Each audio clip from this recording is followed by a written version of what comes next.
말 한마디에 상처받은 적 있으십니까? 나이가 들수록 사람을 대하는 게 더 조심스러워집니다. 괜히 먼저 말 걸었다가 무안당할까봐, 친절하게 대했다가 이용당할까봐, 잘해줬다가 당연하게 여겨질까봐 두렵습니다. 착하게 살라고 배워서 평생 그렇게 살았는데 정작 잘해준 사람한테 배신당한 경험 한 번 있으실 겁니다. 그때마다 내가 뭘 잘못했나 싶고 내가 너무 순진했나 하는 생각이 들었을 겁니다. 그런데 놀랍게도 그 사람들은 처음부터 신호를 보내고 있었습니다. 우리가 몰라서 못 봤을 뿐입니다. 말은 친절한데 손짓이 이상하거나, 목소리는 부드러운데 눈빛이 차갑거나, 웃으면서도 뭔가 찝찝한 느낌을 주는 사람들. 그 신호들을 읽지 못해서 우리는 당했습니다. 같은 상황에서도 어떤 사람은 진심으로 대하고 어떤 사람은 계산하며 대합니다. 같은 말을 해도 어떤 사람은 마음에서 우러나오고 어떤 사람은 입에만 발린 소리입니다.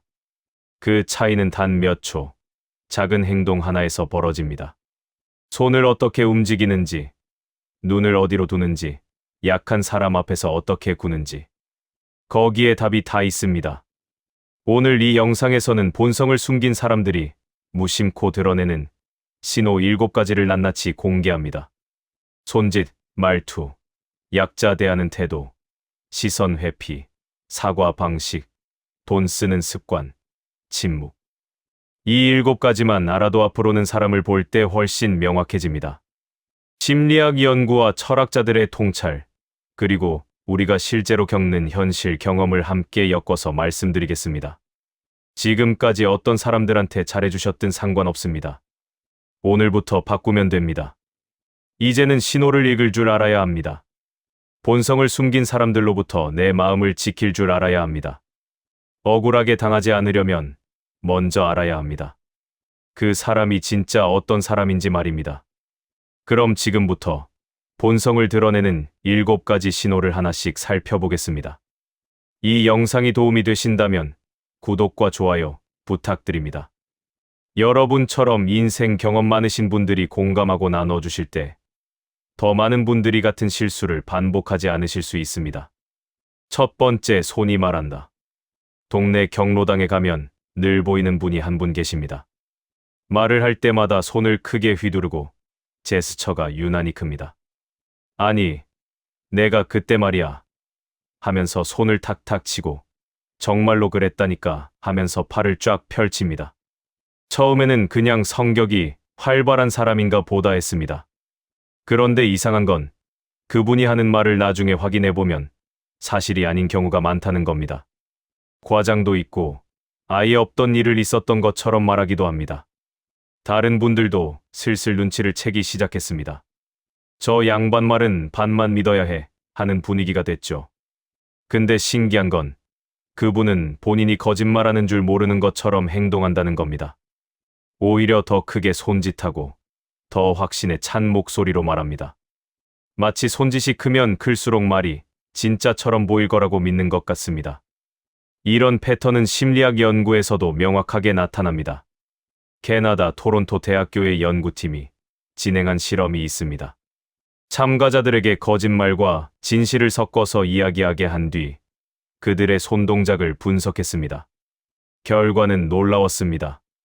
거짓말을 할 때 손짓의 빈도가 평균 37% 증가했고, 특히 손을 크게 벌리거나 강조하는 동작이 52% 더 많이 나타났습니다. 이유는 간단합니다. 사람은 자기 말에 확신이 없을 때 그 빈자리를 몸짓으로 채우려고 합니다. 내 말이 진짜야 라고 몸으로 증명하려는 겁니다. 진짜 확신이 있는 사람은 굳이 손을 크게 휘두를 필요가 없습니다. 말 자체로 충분하니까요. 그 사람이 그렇게 손을 크게 휘두르는 건 본인 말에 스스로 확신이 없기 때문입니다. 혹은 상대가 의심할까봐 미리 방어하는 겁니다. 이건 성경 문제가 아니라 본성의 패턴입니다. 손짓이 큰 사람 모두가 거짓말쟁이는 아닙니다. 하지만 평소보다 유난히 손짓이 커지는 순간이 있다면 그 말의 내용을 한 번쯤 의심해 볼 필요가 있습니다. 특히 그 사람이 뭔가를 해명하거나 변명할 때 손이 더 커진다면 그건 분명한 신호입니다. 본인도 불안하다는 신호입니다. 본인도 자기 말을 믿지 못한다는 신호입니다. 말은 당당한데 손은 불안하게 움직이는 사람. 그게 본성을 숨긴 사람의 첫 번째 신호입니다. 철학자 쇼펜하우어는 이렇게 말했습니다. 과도한 몸짓은 영혼의 빈곤을 드러낸다. 말이 진실하면 몸은 조용합니다. 말이 거짓이면 몸이 시끄럽습니다. 손이 많이 움직인다는 건 그만큼 내면이 불안정하다는 뜻입니다. 확신이 없으니 몸으로 때우려는 겁니다. 쇼펜하우어의 말은 200년이 지난 지금도 여전히 유효합니다. 사람의 본성은 쉽게 변하지 않으니까요. 그러니 이제부터는 손짓이 유난히 큰 사람을 만나면 조금 거리를 두셔도 됩니다. 그 사람 말을 전부 믿지 않으셔도 됩니다. 의심하는 게 나쁜 게 아닙니다. 내 마음을 지키는 겁니다. 손짓 큰 사람한테 속아서 억울해하는 것보다 미리 알아채고 한 발짝 물러서는 게 훨씬 현명합니다. 당신이 느낀 위화감은 틀리지 않았습니다. 그 사람의 손이 이미 답을 말해주고 있었습니다. 두 번째 말투가 바뀌는 순간. 친구 모임에 가면 유독 말투가 자주 바뀌는 사람이 있습니다. 나이 많은 선배 앞에서는 목소리 톤이 높아지고 말끝을 부드럽게 올립니다. 네, 맞아요. 하면서 고개를 끄덕이고 웃음소리도 경쾌합니다. 그런데 식당 직원을 부를 때는 목소리가 확 낮아집니다. 여기요. 하는 말투가 차갑고 짜증 섞인 느낌이 듭니다. 그러다가 다시 우리 쪽으로 돌아서면 또 목소리가 부드러워집니다. 처음에는 그냥 상황에 따라 말투가 바뀌는 거겠거니 했습니다. 그런데 자꾸 보다 보니 이 사람은 상대를 보고 말투를 계산해서 바꾸는 것 같다는 생각이 들었습니다. 나한테 득이 되는 사람한테는 다정하게, 그렇지 않은 사람한테는 무심하게. 본인도 의식 못하는 건지 아니면 의도적으로 그러는 건지 모르겠지만 그 모습을 보고 있으면 왠지 불편합니다. 이런 현상을 연구한 심리학 실험이 있습니다. 미국 UCLA 연구팀이 직장 내 대화를 녹음해서 분석했습니다. 상사와 대화할 때와 부하 직원과 대화할 때의 음성 피치를 비교한 겁니다. 결과는 명확했습니다. 같은 사람이라도 상사 앞에서는 평균 음성 피치가 23Hz 높아졌고 부하 직원 앞에서는 18Hz 낮아졌습니다. 더 흥미로운 건 이렇게 피치를 자주 바꾸는 사람일수록 동료들로부터 신뢰도가 낮게 평가되었다는 점입니다. 무려 68%의 동료가 이 사람은 진심이 느껴지지 않는다고 답했습니다.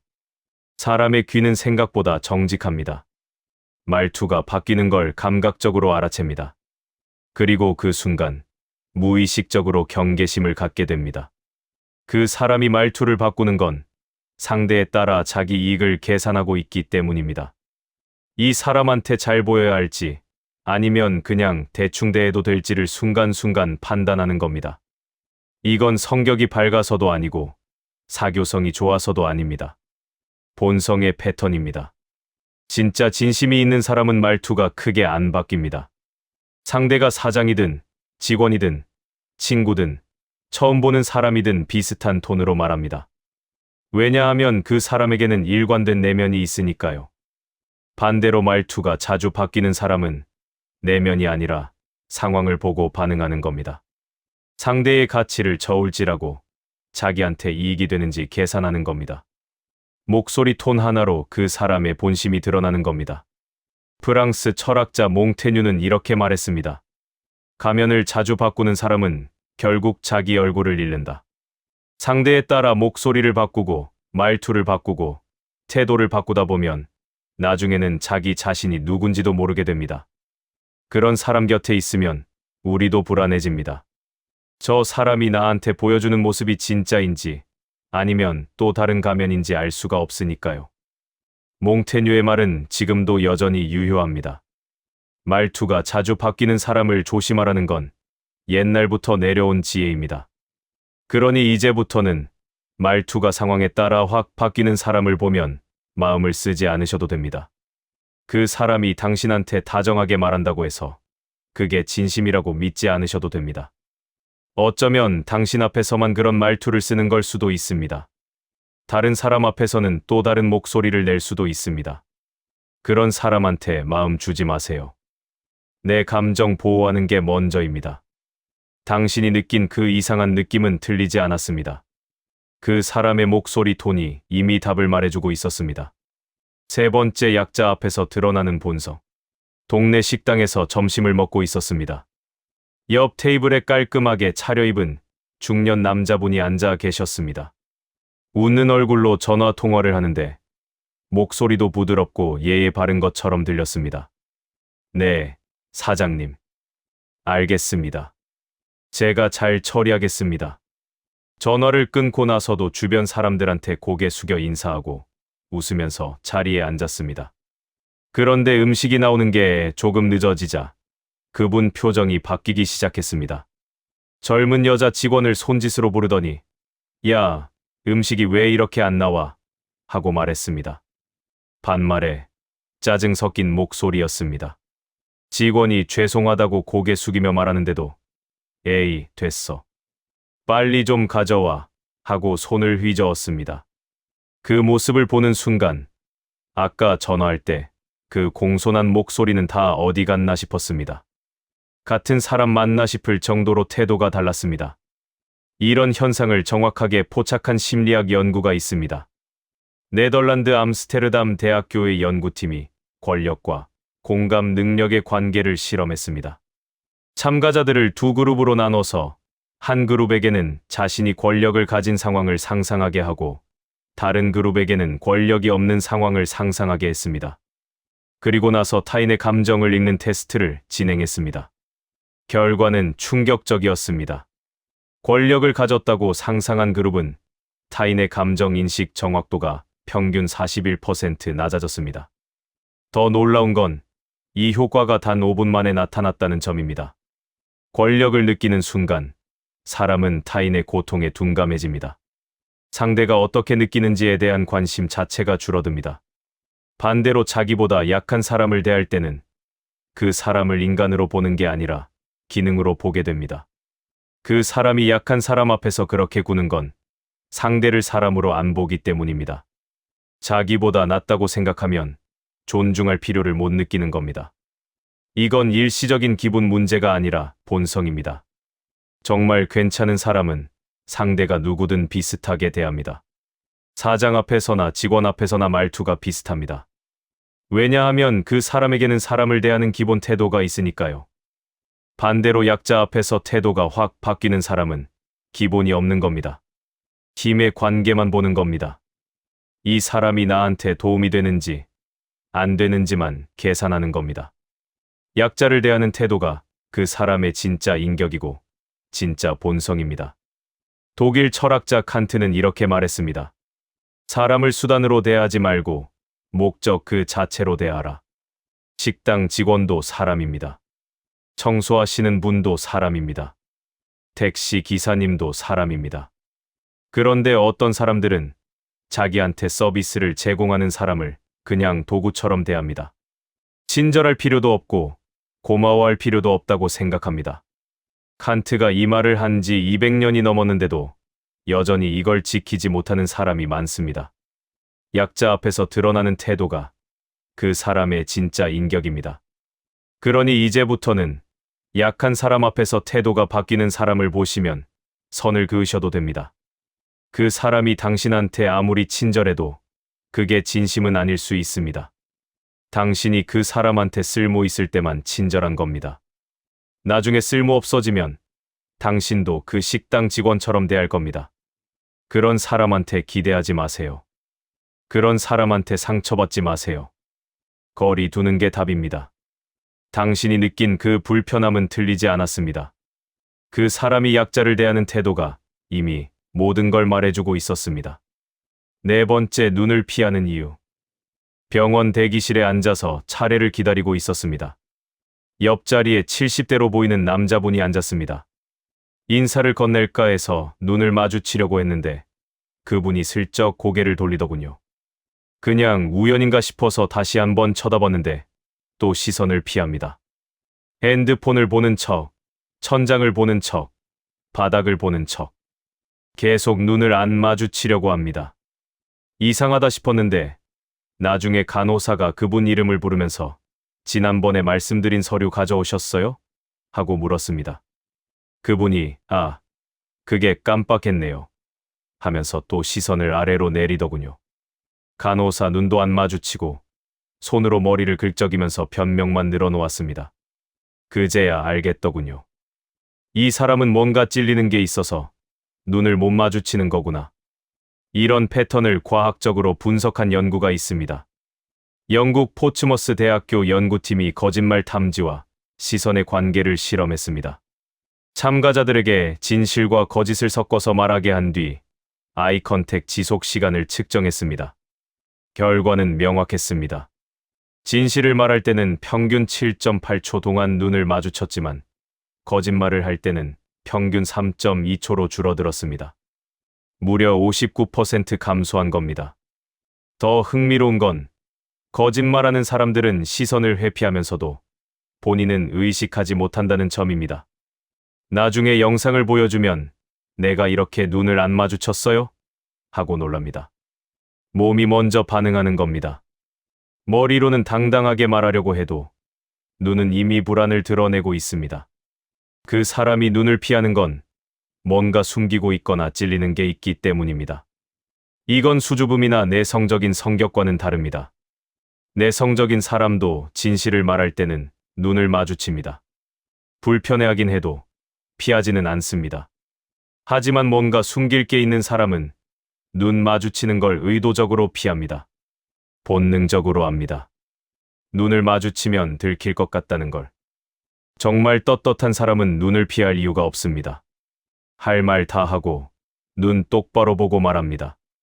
반대로 시선을 계속 회피하는 사람은 내면 어딘가에 불안이 있는 겁니다.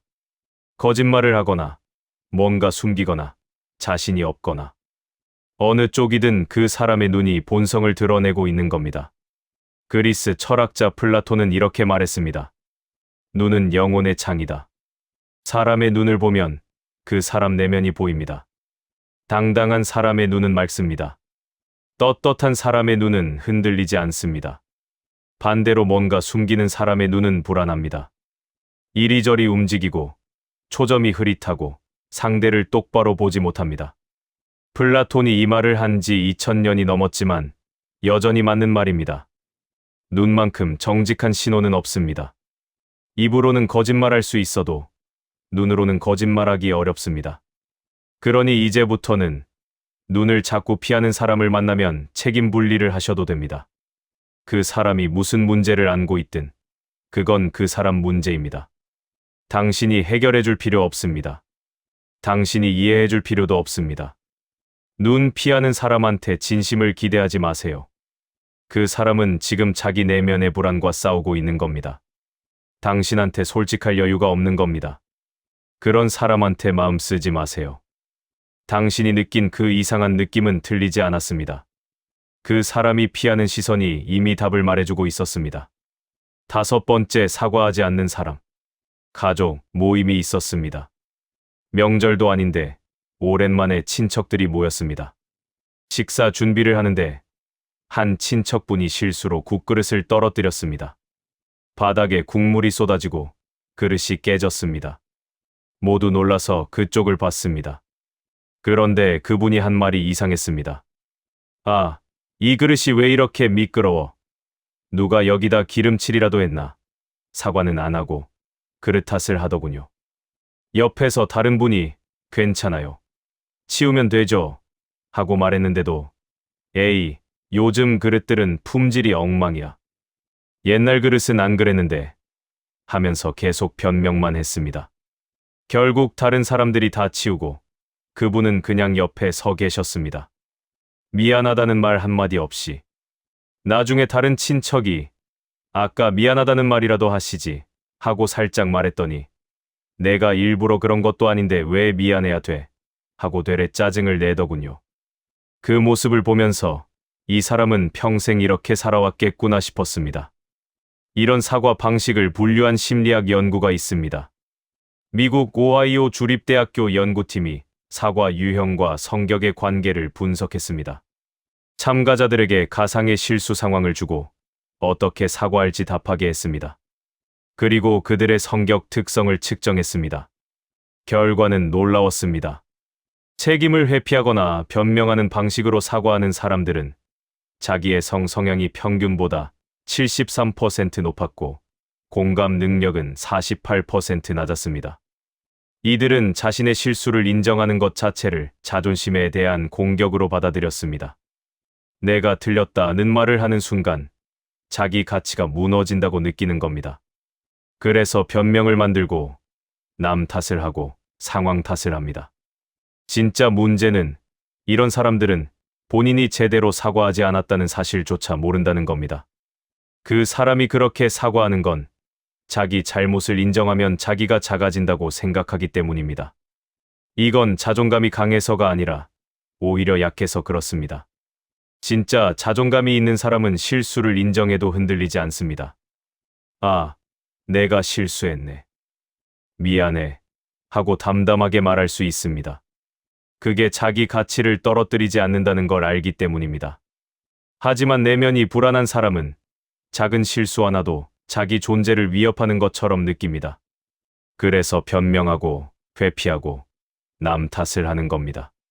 진짜 사과와 가짜 사과의 차이는 명확합니다. 진짜 사과는 내가 잘못했다로 시작합니다. 가짜 사과는 그렇긴 한데 또는 내가 일부러 그런 건 아닌데로 시작합니다. 사과하지 않는 사람의 본성은 그 변명 속에 다 드러납니다. 프랑스 철학자 볼테르는 이렇게 말했습니다. 사과할 줄 아는 사람은 강한 사람이다. 실수를 인정하려면 용기가 필요합니다. 내 자존심을 내려놓아야 합니다. 상대의 감정을 먼저 생각해야 합니다. 그게 쉬운 일이 아닙니다. 그래서 제대로 사과할 수 있는 사람이 강한 겁니다. 반대로 변명만 늘어놓는 사람은 겉으로는 당당해 보여도 속은 약합니다.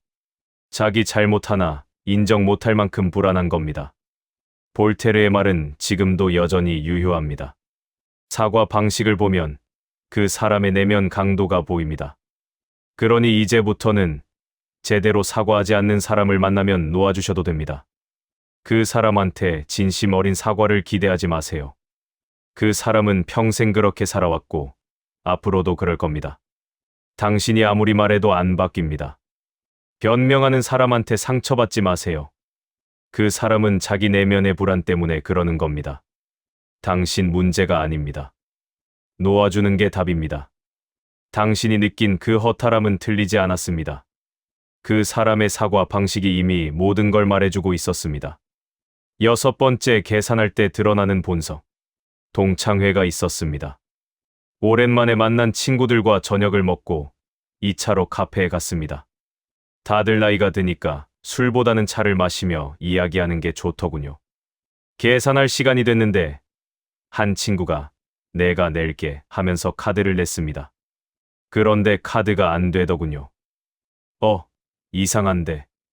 다른 카드로 해봐 하면서 2번째 카드를 냈는데 그것도 안 됐습니다. 결국 다른 친구가 내가 낼게, 괜찮아 하면서 계산했습니다. 그런데 신기한 건 이 일이 처음이 아니라는 겁니다. 지난번에도 그 친구는 카드가 안 됐고 그 전에도 비슷한 일이 있었습니다. 항상 내가 낼게 하고 먼저 나서는데 막상 계산할 때는 문제가 생깁니다. 나중에 다른 친구가 조용히 말하더군요. 저 친구 일부러 그러는 거야. 카드 한도 다 찬 걸 알면서 내민다니까. 착한 척 하려고. 이런 패턴을 포착한 심리학 연구가 있습니다. 캐나다 브리티시 컬럼비아 대학교 연구팀이 소비 패턴과 가치관의 관계를 실험했습니다. 참가자들에게 가상의 돈을 주고 자기 자신을 위해 쓸지, 다른 사람을 위해 쓸지 선택하게 했습니다. 그리고 그들의 행동을 추적 관찰했습니다. 결과는 명확했습니다. 돈을 쓸 때 계산적인 태도를 보인 사람들은 타인에 대한 신뢰도가 평균보다 65% 낮았고 본인도 타인으로부터 신뢰받는 비율이 54% 낮았습니다. 더 흥미로운 건 이들은 돈을 쓰는 제스처는 크게 하지만 실제로는 최소한만 지불하려 한다는 점입니다. 내가 낼게라는 말은 크게 하지만 실제로는 다른 사람이 내길 바라는 겁니다. 돈 앞에서는 본성이 드러납니다. 아무리 평소에 좋은 사람인 척해도 돈 계산하는 순간 진짜 모습이 나옵니다. 그 사람이 그렇게 돈을 쓰는 건 착한 사람으로 보이고 싶은데 실제로 돈은 안 쓰고 싶기 때문입니다. 이건 경제적 여유가 없어서가 아닙니다. 여유가 없으면 처음부터 미안한데 나는 힘들어 하고 솔직하게 말하면 됩니다. 그런데 이런 사람들은 여유가 있든 없든 일단 제스처는 크게 합니다. 내가 낼게, 내가 살게 말은 먼저 합니다. 그러다가 막판에 슬쩍 빠지거나 문제를 만들어서 다른 사람이 내게 만듭니다. 진짜 베푸는 사람은 말이 적습니다. 조용히 계산하고 조용히 나옵니다. 과시하지 않습니다. 반대로 말만 큰 사람은 실제로는 한 푼도 안 쓰려고 합니다. 돈 쓰는 습관이 그 사람의 진짜 우선순위를 드러내는 겁니다. 영국 철학자 베이컨은 이렇게 말했습니다. 돈을 쓰는 방식이 그 사람의 우선순위를 말해준다. 사람은 자기가 중요하게 생각하는 것에 돈을 씁니다. 가족이 중요하면 가족한테 씁니다. 친구가 중요하면 친구한테 씁니다. 자기가 제일 중요하면 자기한테만 씁니다. 그리고 다른 사람한테 쓰는 척만 합니다. 말로는 우리 친구잖아 하면서도 막상 돈 계산할 때는 한 푼이라도 덜 내려고 합니다. 베이컨의 말은 400년이 지난 지금도 여전히 유효합니다. 돈 쓰는 습관을 보면 그 사람의 진짜 가치관이 보입니다. 그러니 이제부터는 돈 앞에서 계산적인 사람을 보시면 해방감을 느끼셔도 됩니다. 더 이상 그 사람한테 기대하지 않아도 된다는 걸 확인한 거니까요. 그 사람이 내가 낼게 하고 말해도 진심으로 받아들이지 마세요. 어차피 끝까지 안 냅니다. 그런 사람한테 실망하지 마세요. 애초에 기대할 사람이 아니었습니다. 내 돈 아끼고 내 마음 아끼는 게 답입니다. 당신이 느낀 그 씁쓸함은 틀리지 않았습니다. 그 사람의 돈 쓰는 습관이 이미 모든 걸 말해주고 있었습니다. 7번째 말 안 하는 사람의 본심. 동네 카페에서 지인을 만났습니다. 오랜만에 보는 사이라 반갑게 인사하고 마주 앉았습니다. 처음에는 이런저런 이야기를 나눴습니다. 날씨 이야기, 건강 이야기, 자식 이야기. 그런데 문득 대화가 끊기는 순간이 왔습니다. 침묵이 흘렀습니다. 그 침묵이 이상하게 불편했습니다. 편안한 침묵이 아니라 뭔가 어색하고 냉랭한 침묵이었습니다. 제가 다시 말을 꺼내려고 요즘 어떻게 지내세요? 하고 물었는데 그분이 그냥 뭐 하고 짧게 대답하더니 또 침묵했습니다. 눈은 저를 보지 않고 커피만 내려다보고 있었습니다. 뭔가 할 말이 있는 것 같은데 안 하는 것 같고 아니면 저한테 서운한 게 있는 것 같기도 하고 그 분위기가 계속 무겁게 흘렀습니다. 결국 30분도 안 돼서 그럼 나는 먼저 갈게요 하고 자리에서 일어났습니다. 집에 돌아오는 내내 뭔가 찜찜한 기분이 들었습니다. 이런 침묵의 종류를 연구한 심리학 실험이 있습니다. 미국 텍사스 대학교 연구팀이 대화 중 침묵의 패턴과 관계의 질을 분석했습니다. 친밀한 관계와 그렇지 않은 관계의 침묵을 비교한 겁니다. 결과는 흥미로웠습니다. 친밀한 관계에서는 침묵이 평균 8초 이상 지속되어도 불편함을 느끼지 않았지만 불편한 관계에서는 3초만 지나도 불안감이 72% 증가했습니다. 더 중요한 건 침묵 중의 시선 처리 방식이었습니다. 편안한 관계에서는 침묵 중에도 서로 눈을 마주쳤지만 불편한 관계에서는 시선을 회피했습니다. 침묵 자체가 문제가 아니라 그 침묵의 질이 문제인 겁니다. 어떤 침묵은 따뜻하고 어떤 침묵은 차갑습니다. 같은 말 없음이지만 전혀 다른 메시지를 전달합니다. 그 사람이 그렇게 침묵하는 건 마음속에 뭔가 쌓여 있기 때문입니다. 말은 안 하지만 기분이 안 좋은 겁니다. 혹은 당신과의 관계에 관심이 없는 겁니다. 말할 가치를 못 느끼는 겁니다.